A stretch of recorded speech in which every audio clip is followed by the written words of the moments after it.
Emmanuel Shachaf, hello to you. Hello, hello. Identity, the quest for Israel's better future. You're coming back from Athens.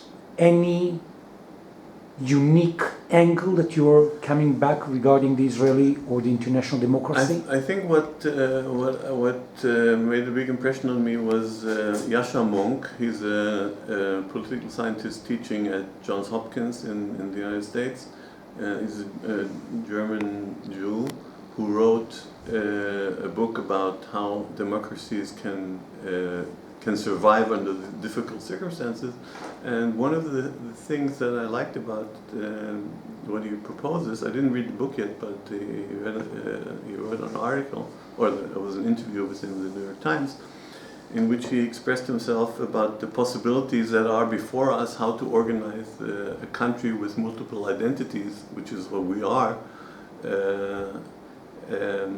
So there's the possibility of the melting pot, and then there's the possibility, which is self-explanatory, putting everybody in, turning up the heat and getting everybody to mix, which obviously is not something which we can, which our identities here in Israel would agree to. The next option would be the salad bowl, where there was a mixture of the identities. Everybody would maintain its own identity, but together that would somehow work, which also doesn't seem to be the right model for Israel. And the third analogy that he suggested was the public park. Public park being a public park where everybody can feel comfortable with his friends and doesn't necessarily have to be with the others he doesn't, the others whose identity he doesn't share, but everybody is comfortable in the public park, and that's pretty much what a federation, I think, would look like, where everybody would have his own little canton where he or she would feel comfortable in, and the whole thing would work together as a public park being organized as a federal country. And from your perspective, this kind of public park identity and resolution, it's something that can keep the democracy idea relevant in the coming election in Europe, in the United States, in Israel? I think very much so. I think that's probably the only way we can move ahead. But we have to formalize it, and we have to somehow bring it into public discussion, because right now, because no alternatives are being proposed, there is no discussion of anything, and the public is, not only the public, also the politicians just aren't talking about resolving the problem, and that's why in the meantime the situation in the West Bank is getting worse and worse. We have daily terror incidents. Some of them are more and more of them are directed against the army, which is interesting, because first it takes a lot more daring from the Palestinians, so they're getting daring. And also because apparently they're trying to look for legitimacy, because they know that if they attack civilians, they don't have international legitimacy, and definitely not legitimacy even in Israel by the left.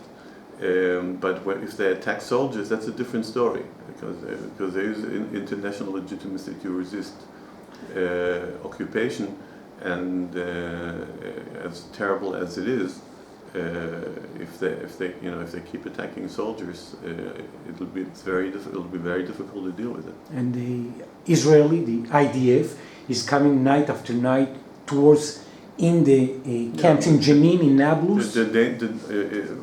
Because of the situation, more and more soldiers are being exposed to the terror. To the terrorists, and the chances of getting killed are getting larger accordingly. So, I mean, it's preferable that it's soldiers and not civilians, but the whole concept of keeping the West Bank under occupation, under belligerent occupation, this can't go on forever. This can't go on for much more. Something has to give, and the only way something will give is if real alternatives will be discussed, and we hope that our federation concept will come up in the framework of trying to resolve the conflict. And another framework that is coming as an opposite of the federation is the identity of Ben Gvir.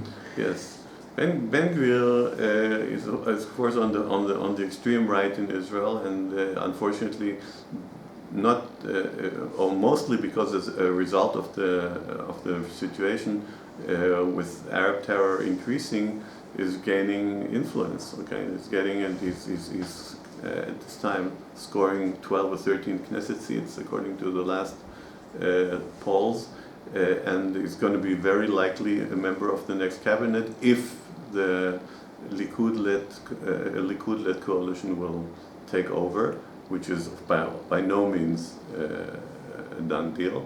And already Bob Menendez from the Senate Foreign Relations Committee, the chair of the Senate Foreign Relations Committee, put in a word with Netanyahu as the chair of the opposition, that if Ben Gvir will become member of the cabinet, should Netanyahu become the prime minister, that will have a very negative impact on U.S.-Israel relations.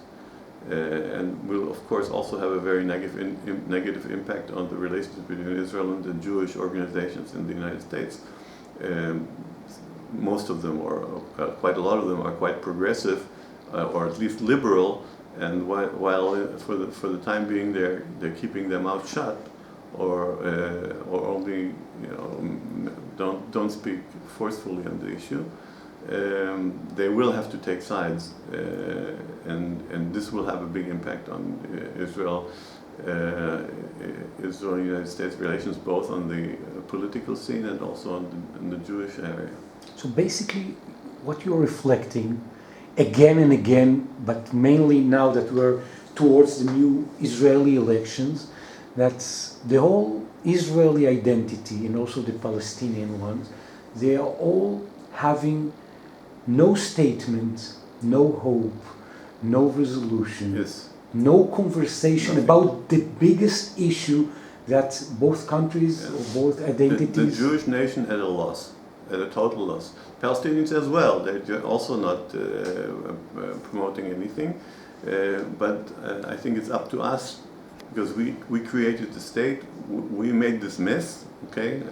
Not only a mess, it's a great state, but something which we have to deal with it, and if we don't do it, it will deal with us, and it doesn't look good at this time. And there's a great promo of the ability, when there is a great interest of two sides to resolve something. Sure. So the upside of today's report... The agreement with Lebanon, this is a good example, because we've been at war with Lebanon ever since, and the fact that we are able to get such an agreement going is of course also is credit to the United States' effort to do it, and it's also credit to the fact that there's a lot of money on the table, but still, okay, that there's a lot of money on the table in general to make peace. Okay, when you make peace, it's usually economically very, very advantageous. It's definitely much more advantageous than leaving a war situation.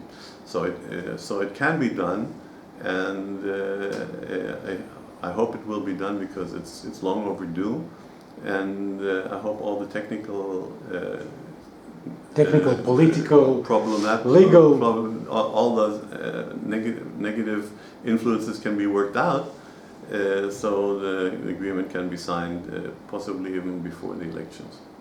You know, it's interesting, because this kind of agreement is different from the Abraham Accords, yeah. Exactly. The Abraham Accords was basically a commercial agreement. They didn't have an aspect of real peace, because we were not at war with the Gulf countries, and we weren't at war with Morocco, maybe technically at some stage, but the Abraham Accords were mainly with the Gulf countries.